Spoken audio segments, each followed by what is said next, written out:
చింటూ రోహిణి కొడుకని ప్రభావతికి చూపించిన శృతి. ఇంతకు ఏం జరిగింది? అసలు చింటూ రోహిణి కొడుకన్న విషయం శృతికి ఎలా తెలుసు? ప్రభావతికి చూపించడం ఏంటి? ఇదంతా కూడా వీడియోలో చూసి తెలుసుకునేద్దాం. గుండె నిండా కుడిగంటలు అప్కమింగ్ ఎపిసోడ్స్లో ఏం జరగబోతుందో ముందుగా తెలుసుకోవాలి అనుకుంటే వీడియోని లైక్ చేసి ఛానల్ని సబ్స్క్రైబ్ చేసుకోండి. మొత్తం మీరు చూసుకున్నట్లయితే Balu Meena marriage day function అయితే చాలా చక్కగా జరుగుతుంది. ఇంకా అందులో సంజు అపశృతి చేయాలని చూసిన సంజు వేలు నలిపి మరీ బాలు సంజుకి గట్టిగానే వార్నింగ్ ఇస్తాడు. నా చెల్లెలికి ఏదైనా అపాయం చేయాలి అంటే దానికి రెట్టింపు అపాయం నీకు జరుగుతుంది. ఒళ్ళు దగ్గర పెట్టుకుని నా చెల్లిని జాగ్రత్తగా చూసుకొని గట్టిగానే సమాధానం చెప్తాడు సంజుకైతే బాలు. ఇంకా అందరూ బాలు మీనాల గురించి మాట్లాడేసిన తర్వాత బాలు మీనాలకి గది లేదన్న విషయం తెలుసుకుని సుశీలమ్మ గట్టిగానే వార్నింగ్ ఇస్తుంది అందరికీ. ప్రభావతికైతే ముందే ఇస్తుంది, ఎందుకంటే బాలు మీనాలను అసలు కొడుకు కోడలుగా చూడదు కదా. సో ప్రభావతి గట్టిగానే చెప్తుంది. సత్యం దగ్గరికి వెళ్ళి, ఏంట్రా సత్యం, నువ్వు కూడా ప్రభావతిలాగే తయారవుతున్నావా? ముగ్గురు కొడుకుల్ని ముగ్గురు కోడల్ని సమానంగా చూడట్లేదా? నీ పెద్ద కొడుక్కి నీ చిన్న కొడుక్కి గది ఇచ్చి బాలుగాన్ని మేడ మీద పడుకోమంటున్నావా? వాడికి మాత్రం పెళ్ళయింది కొత్తే కదరా, వాడు మాత్రం సంతోషంగా ఉండాలని అనుకోవట్లేదా? పల్లెటూరా ఏంటిదేమైనాను ఆరు బయట సరదాగా పడుకోవడానికి? ఇదేంటి సిటీ? ఎవరైనా పక్కింటి వాళ్ళు చూస్తే ఏమనుకుంటారు? అయినా కొంచెమైనా ఆలోచించాలి కదరా అని చెప్పాను. కానీ పైన రూమ్ కడదామనుకుంటున్నానమ్మా అని చెప్పనేసరికి, అది శృతి వాళ్ళమ్మ కడతాను అని చెప్పింది కదా అనగాని, ఏం మాట్లాడుతున్నావు ప్రభా? మన ఇంటి కోసం ఆవిడివ్వడం ఏంటి? ఆవిడ ఇస్తే నువ్వు ప్రతిదానికి చేతులు చాపడం ఆపేసేయి. అది మన ఇంటికే పరువు తక్కువ. ఇవ్వడం ఆవిడ ఎలా మాట్లాడుతుందో చూస్తున్నావో ప్రభా? ఒరే సత్యం, పైన రూమ్ కట్టించు అర్జెంటుగా, మీనా బాలుల కోసం.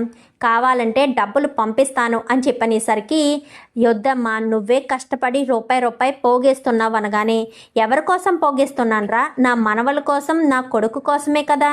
ఏం కాదు, బాలు మీనాలకి కూడా గది ఉండాలి. గదికి దాంట్లో కావాల్సిన అన్ని ఐటమ్స్కి అమౌంట్ నేను ఊళ్ళోకి వెళ్ళాక పంపిస్తాను. ముందు ఆ పని చెయ్యి. బాలు మీనాలకి పైన గది కట్టించు అని చెప్పనేసరికి సరే అని అంటాడు సత్యమైతే. ఈలోపు రోహిణి దగ్గరికి వెళ్ళి ప్రభావతి కాస్త వార్నింగ్ ఇస్తుంది.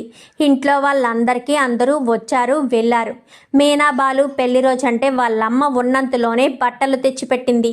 శృతి వాళ్ళమ్మ బంగారపు గాజులు తీసుకొచ్చి పెట్టింది. మౌనిక సంజు వచ్చారు. మీ నాన్న మాత్రం మలేషియా నుంచి ఊడిపడడం లేదు.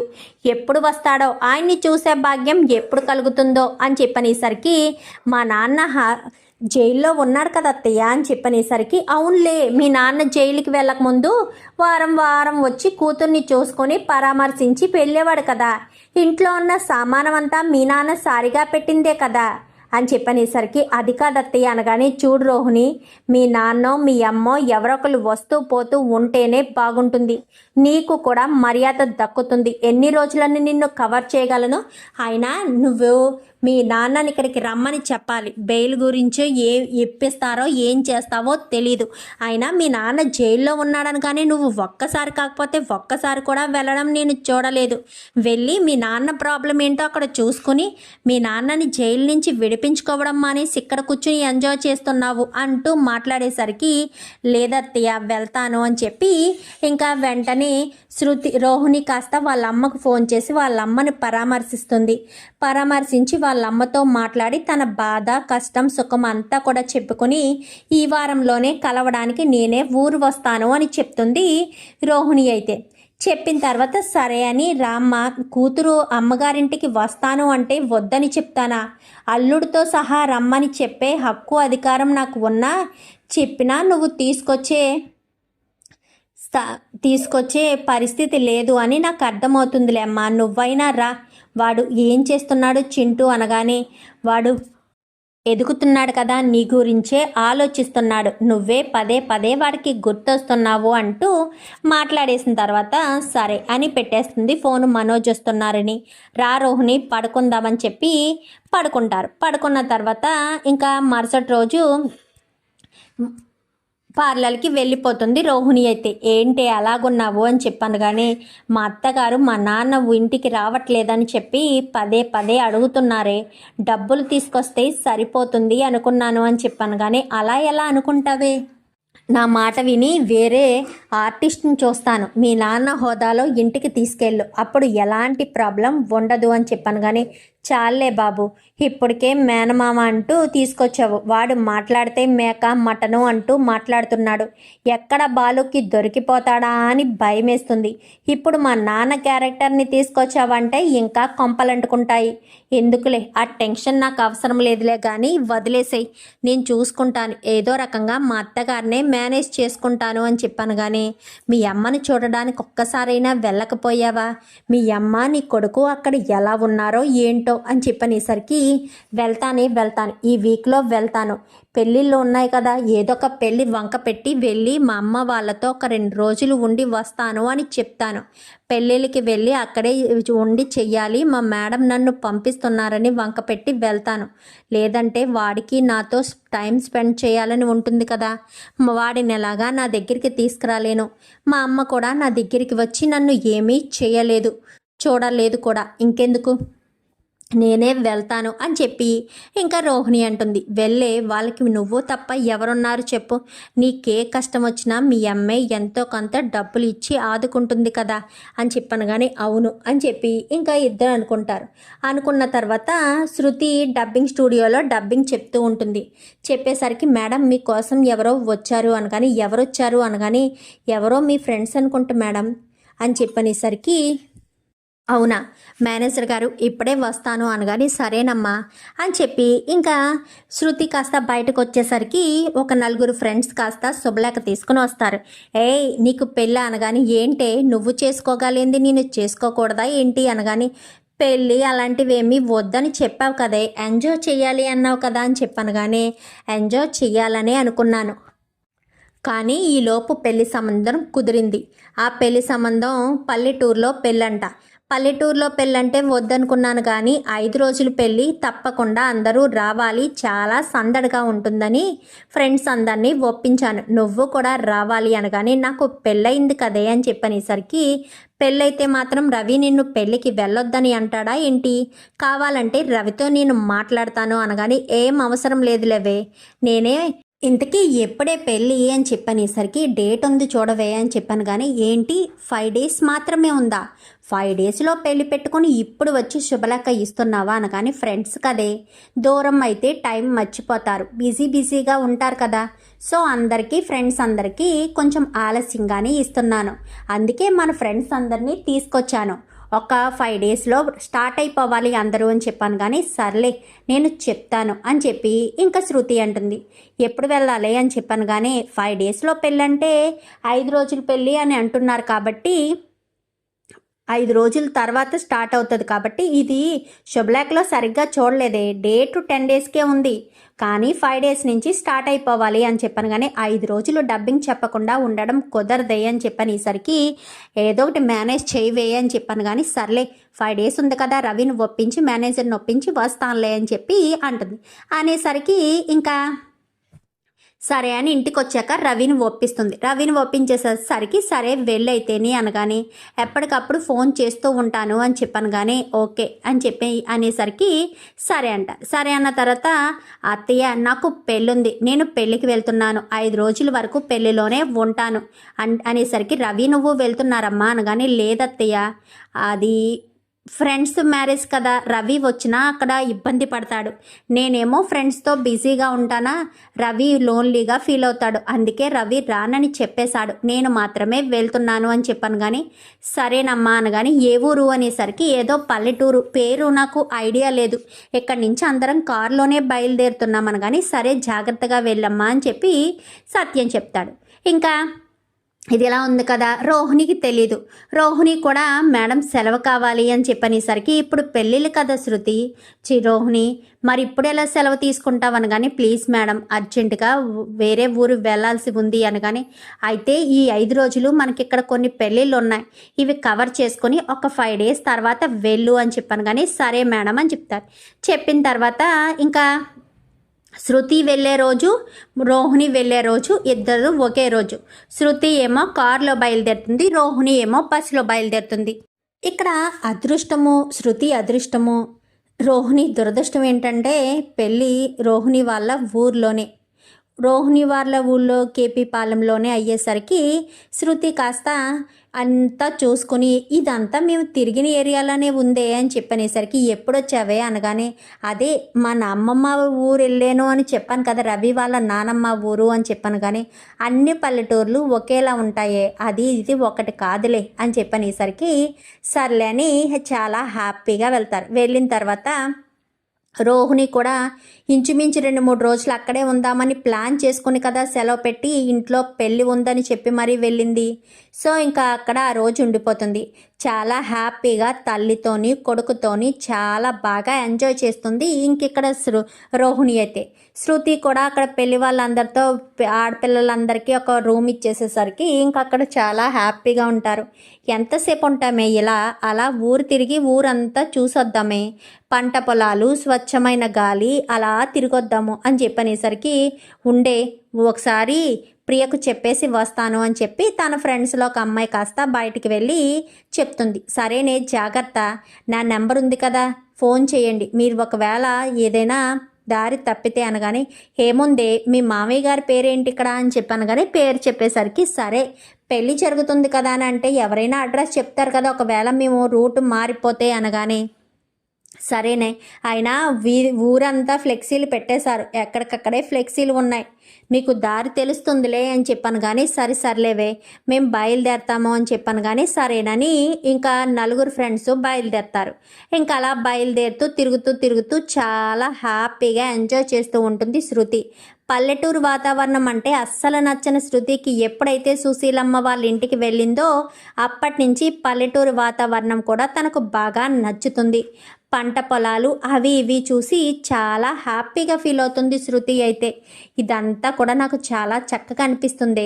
ఇంతకుముందు పల్లెటూరు అంటే నాకు అస్సలు నచ్చేది కాదు.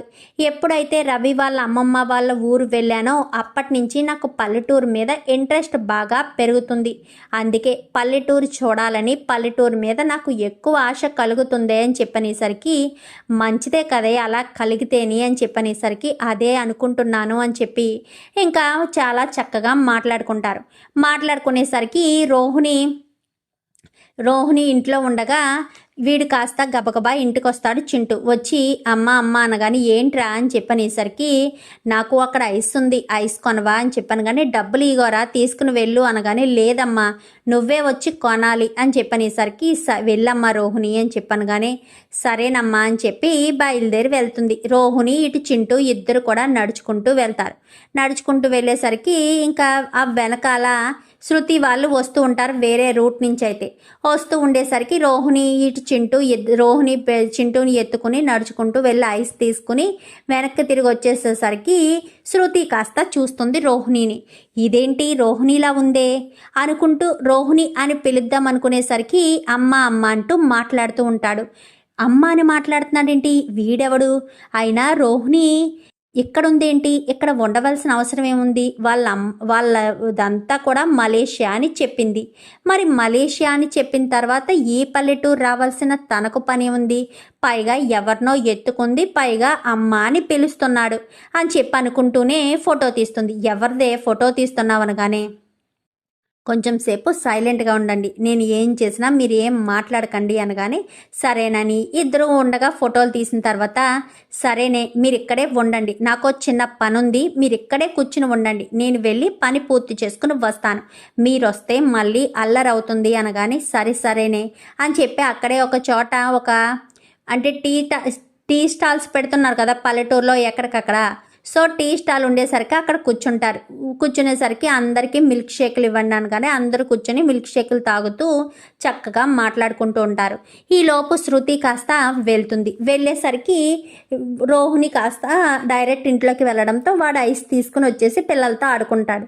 ఇదేంటి ఇంట్లోకి వెళ్ళారు అనుకుంటూనే చాటుగా అంటే గుమ్మంలోకి వెళ్తుంది. సైడ్ కిటికీ ఉండేసరికి కిటికీ దగ్గర నిలబడేసరికి ఏంటమ్మా కళ్యాణి ఎక్కడికి వెళ్ళావు అనగానే చింటూ ఏదో ఐస్ కావాలంటే వెళ్ళానమ్మా అని చెప్పనేసరికి వాడికి తల్లి ప్రేమ దక్కట్లేదమ్మా, అందుకే వాడు నిన్ను చూడగానే ఎంతో ఆప్యాయంగా తల్లిని దగ్గరికి తీసుకున్నట్టు తీసుకుంటున్నాడు అనగానే, ఎంతైనా నా బిడ్డే కదమ్మా, నా ప్రేమ దక్కలేదు వాడికి. నేను స్వార్థంతో మనోజ్ని రెండో పెళ్లి చేసుకున్నాను, కానీ చింటూకు మాత్రం అన్యాయం చేస్తున్నాను.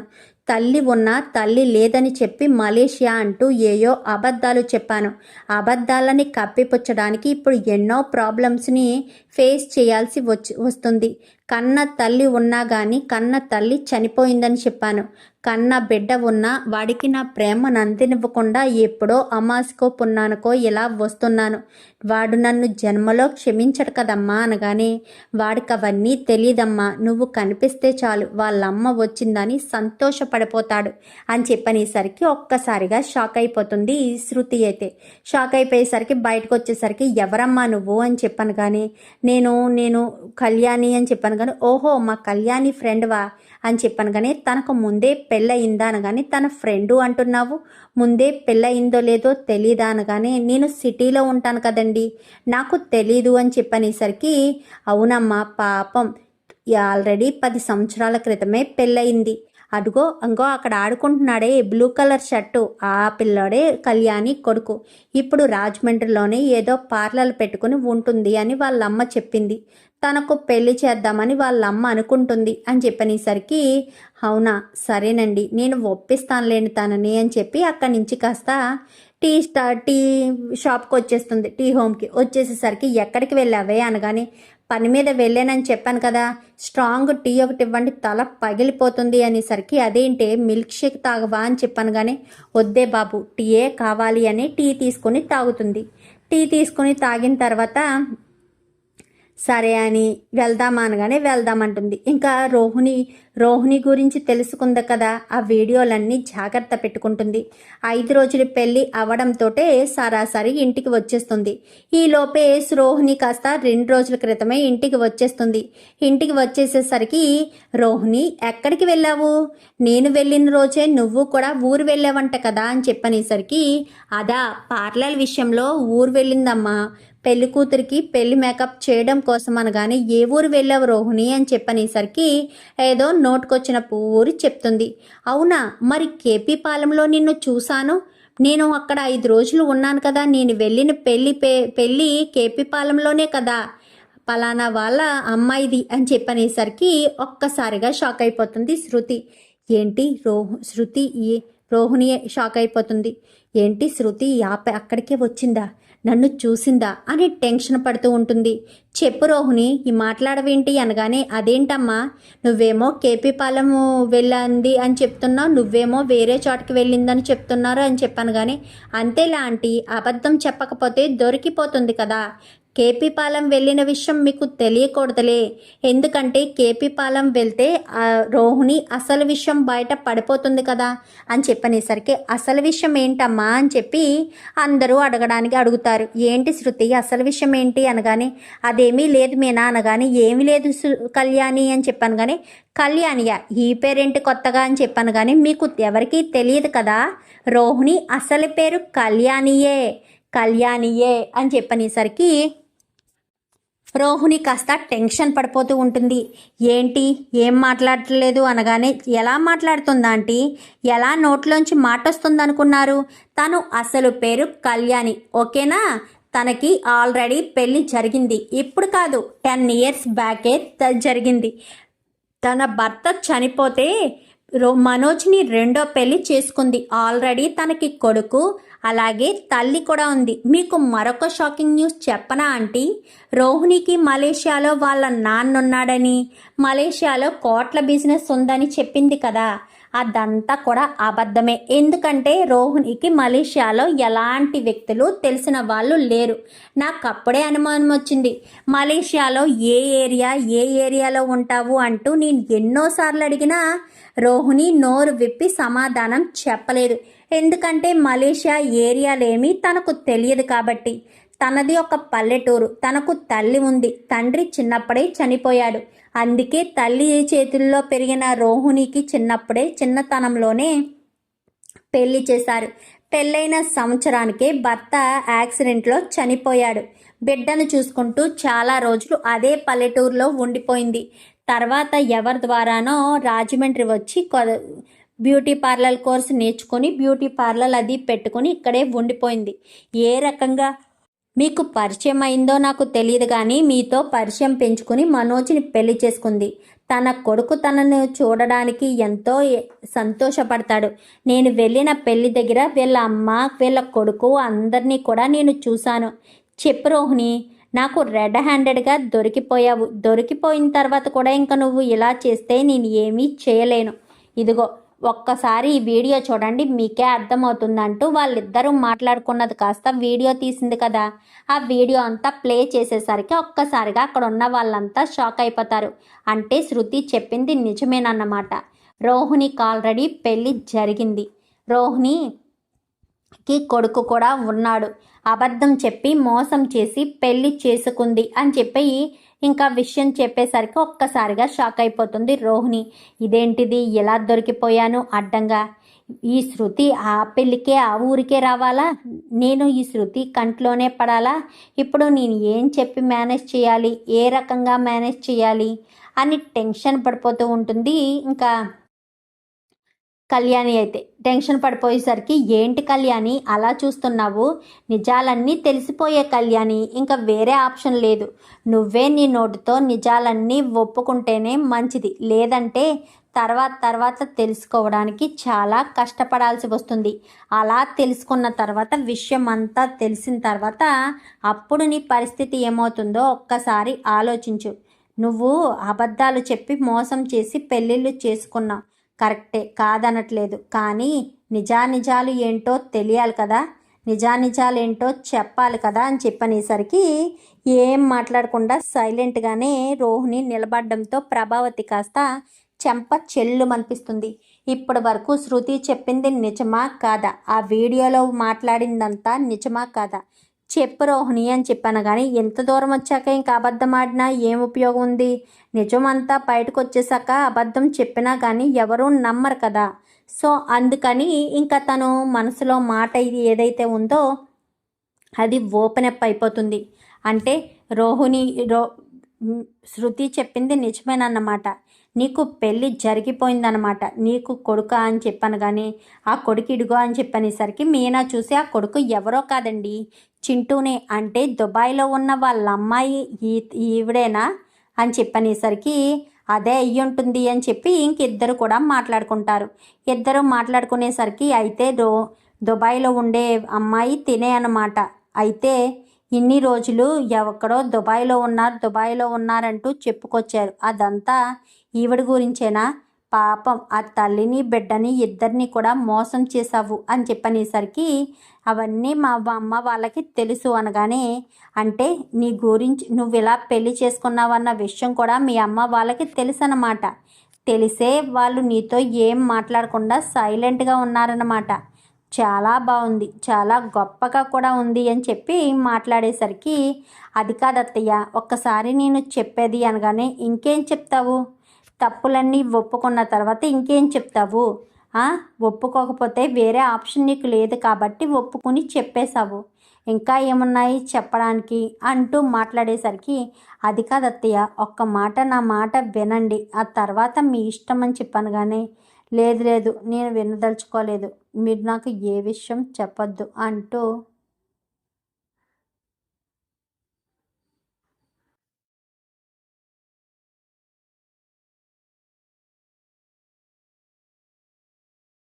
రోహిణి నచ్చ చెప్పాలని చూసినా ప్రభావతి కాస్త వినిపించుకోదు. మరి ఇప్పుడు రోహిణి పరిస్థితి ఏంటి? ప్రభావతి ఇంట్లో ఉండనిస్తుందా, లేక ఇంట్లోంచి బయటకు గెంటేస్తుందా? చూద్దాం మరి రాబోయే ఎపిసోడ్స్లో ఏం జరుగుతుందో. వీడియో నచ్చితే లైక్ చేసి ఛానల్ని సబ్స్క్రైబ్ చేసుకోండి. పక్కనే ఉన్న బెల్ సింబల్లో ఆల్ పై క్లిక్ చేయండి.